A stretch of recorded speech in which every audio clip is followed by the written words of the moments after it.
भ्रष्टाचारियों के बंगले गाड़ी बिकवाएंगे। संदेश खाली के सभी आरोपी जेल जाएंगे। बंगाल में मोदी का मुद्दा है संदेश खाली।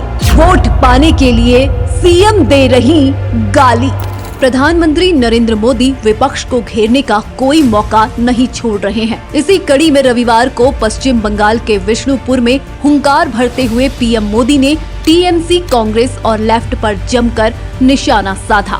पीएम मोदी ने कहा कि टीएमसी, कांग्रेस और लेफ्ट अलग अलग दिखती हैं, लेकिन तीनों के पाप एक जैसे हैं। भाइयों और बहनों, टीएमसी हो, कांग्रेस हो, लेफ्ट हो, ये पार्टियां तीन अलग अलग दिखती है, लेकिन पाप, उन सबके पाप एक जैसे ही है।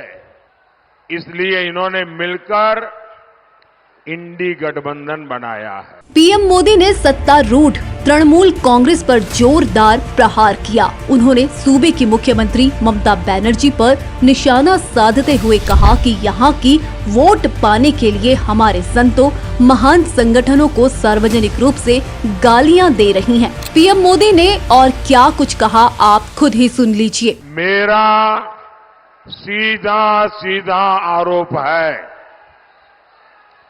यहां की मुख्यमंत्री मुस्लिम कट्टरपंथियों के दबाव में वोट पाने के लिए हमारे संतों को, हमारे महान संगठनों को सार्वजनिक रूप से गालियां दे रही है, बदनाम कर रही है।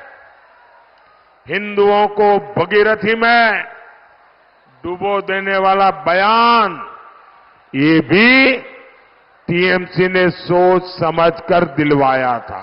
प्रधानमंत्री मोदी यहीं नहीं रुके। उन्होंने आगे कहा कि मोदी इन भ्रष्टाचारियों के बंगले और गाड़ियां बिकवा कर रहने वाला है। पीएम मोदी ने संदेश खाली में महिलाओं के साथ हुई ज्यादती का जिक्र करते हुए संदेश खाली के सभी दोषियों को सजा की बात कही। मैं बंगाल के सभी नौजवानों को गारंटी देता हूं, इन्होंने आपके घर बिकवाए हैं।